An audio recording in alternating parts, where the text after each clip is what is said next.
What if everything you were told you couldn't do became the very thing that defined you? Most people, when faced with limitations, accept them. But not Emma Carter. She was born without legs, yet she refused to sit on the sidelines of her own life. Instead, she dreamed of running.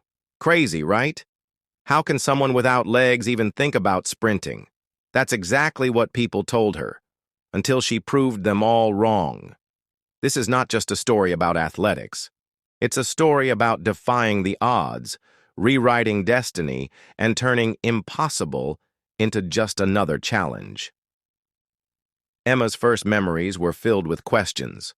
Why don't I have legs like the other kids? Will I ever be able to run? Her parents, loving but unsure of how to answer, always told her the same thing. You can do anything, Emma. We'll find a way. But as supportive as they were, the world outside wasn't as kind. School was tough.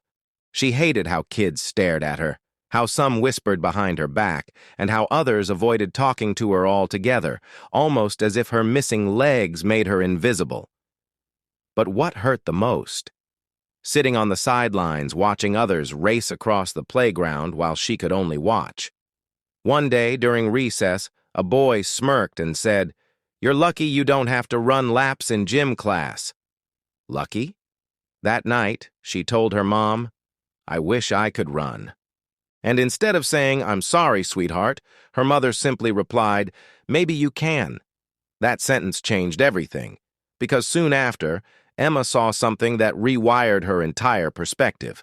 A Paralympic race on TV.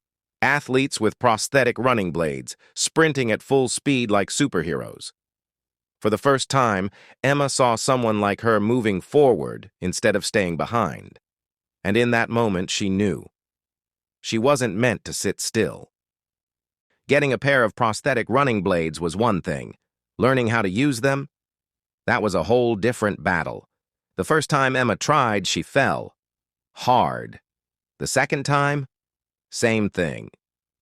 By the 10th attempt, she was frustrated beyond belief, tears of anger stinging her eyes. "I can't do this," she muttered. But then the prosthetist who had been fitting her blades said something simple. "No one gets it right on the first try, or the 10th, or even the 100th. But the ones who don't quit, they're the ones who run." Emma wiped her face and stood up again. Day after day, she practiced. She fell, she got back up, and then one day, she ran. It wasn't fast, it wasn't perfect, but it was happening. The wind touched her face, and for the first time in her life, she felt free. She was hooked. Running alone was one thing. Becoming an athlete? That was a different story. That's when she met Daniel Matthews, a retired Paralympic sprinter who saw something in Emma that even she didn't fully understand yet. "You've got the fire, kid," he said, "but fire without control? It just burns out." Training with Coach Daniel wasn't easy. He made her work on her balance, her form, her speed.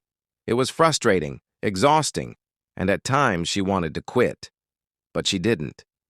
And after months of relentless practice, Coach Daniel handed her a flyer. Junior Paralympic Trials, 100-meter sprint.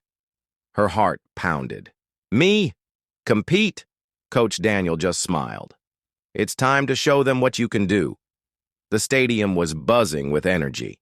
Emma stood at the starting line, surrounded by runners who had trained longer, had more experience, had already proven themselves, her fingers pressed into the track. Her heart pounded so hard it echoed in her ears. "What if I come in last?" Coach Daniel's voice cut through her doubt. "Doesn't matter. Just run your race." The gun fired. Emma launched forward. For the first few seconds, she was stiff, her nerves taking over, but then she let go. She moved with the rhythm she had trained for, felt the power in her blades, pushed harder. The finish line rushed toward her, and in a blur, she crossed it. For a second, everything was silent. Then, the scoreboard flashed. Emma Carter, second place. She didn't win, but she had competed. She had proven she could do it, and that was all she needed, because the next time, she would win. Years of training, countless races. Emma was finally on her way to nationals. And then, in one practice session, disaster struck. At full speed, she landed awkwardly. The moment her blade hit the track wrong, she knew. A sharp pain shot through her leg. She tumbled forward, hitting the ground hard. Coach Daniel rushed to her side. "Don't move!" Tears blurred her vision, not just from the pain, but from what it meant. A torn ligament, months of recovery. Nationals were out of the question. For the first time in years, she felt that old, creeping doubt. Maybe this was it. Maybe she had pushed too far. Then one day, Coach Daniel showed up at her house. "Get up," he said. Emma frowned. "For what?" "We're going to the track." "I can't run." "Then walk." She stared at him. "You're not giving up." Something in his voice cut through the fear. So, step by step, she started over. Recovery was brutal, but Emma fought, harder than ever. By the time she was cleared to compete again, nationals were only weeks away. The odds weren't in her favor. She had lost too much time, but she didn't care. She just needed one shot. The stadium was packed. The starting line felt like home. The gun fired. Emma ran, faster than ever, stronger than ever. And when she crossed the finish line, first place. Tears streamed down her face as the crowd erupted. She wasn't just a runner. She was a champion. Standing on the podium, gold medal around her neck, Emma thought about the little girl who once sat on the sidelines, believing she'd never move. If only she could tell her, "One day you won't just run, you'll fly."